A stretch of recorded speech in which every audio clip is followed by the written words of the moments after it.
Usingizi ni deni, so my beloved mother said. This Kiswahili proverb translates to sleepiness is a debt. This was my mother's wise, firm, and gentle response to me upon staying all night to have excitement, to then complain come sun's rays that I was feeling unwell. And while I was honest in my expression, I can accept now, unlike then, that it was nonetheless an excuse, a dishonesty in essence, to cleverly explain myself out of my house chores that awaited, sick or well. I don't think my mother foresaw this to the full extent, but she gifted me a sense of personal responsibility to my whole self then, which translates to date. For it is a fact that regardless of the pleasure we gained then, if we choose fun over overall well-being yesterday, tomorrow we shall surely pay. Today's topic is on how to create and preserve emotional and overall well-being. Let's get started. Do you often feel unwell? And does this feeling of unwellness relent in your body, mind, and spirit health? Have you gone to doctors and they claim everything looks okay and then recommend rest from mental stress? Might you have read somewhere that what you're feeling might be a sign of burnout from a lack of consistent care of your body, mind, and spirit as well, but you're really not sure how this translates?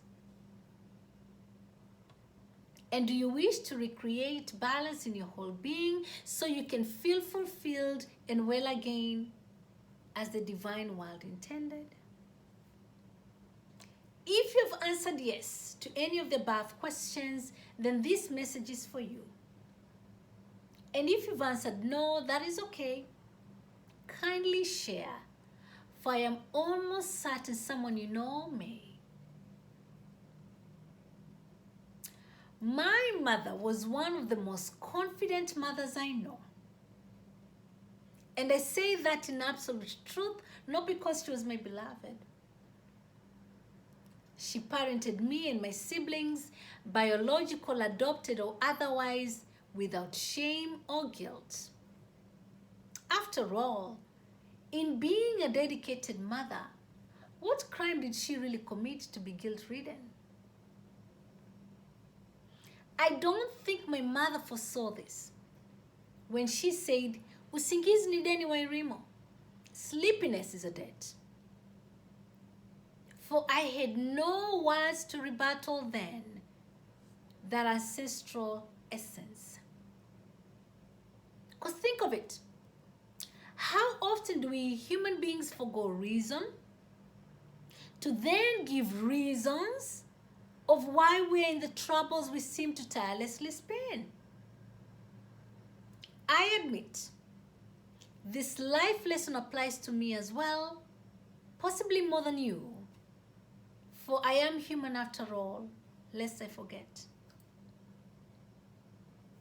Experts claim without sleep, we cannot form new or maintain pathways in our brain. And these pathways let us learn and create new recollections. They also add that without sleep, it makes it harder to concentrate, let alone respond quickly to any stimuli as well. And while I fully concur, I just can't help but wonder what actually happens beyond the mind to our body and spirit in tandem whenever we forgo quality life to binge on news, however true or current we claim. And worse off, if we binge on IG, YouTube, and TikTok, lest we forget ratchet TV shows we pay. Being exhausted out of your mind, body, and spirit is what is bound to happen the next day, but not limited to feelings of physically tired, physically sick, emotionally exhausted, emotionally unhinged, spiritually depleted, spiritually unstable as well. So, what happens when this being indebted to self in sleep, in diet, in physical activity, and in physical and spiritual nutrition, let alone spiritual cleanses? Simply put, what really happens when this being indebted becomes one's life trend? We fairly should expect depressive mood, anxious thoughts and moments every damn day, among other chronic mental, emotional, and spiritual conditions as well. And because a human being, me included, likes to blame the rest, we will be complaining we are sick and we don't know how to explain. Then expect our loved ones to empathize, and sometimes the rest of the world to as well. Yet, we got ourselves sick, unknowingly and unintentionally, regardless, by simply foregoing basic needs that our body, mind, and spirit still rightfully crave. For as my beloved mother always said, what we need as an infant, we need to date every day. Different, yet all the same, the same. I hereby challenge you, and I as well, to look at the ways in which we were indebted, physically, emotionally, and even spiritually, by our parents before we even came. And the ways in which we compound this debt to ourselves each day, physically, emotionally, and even spiritually at best.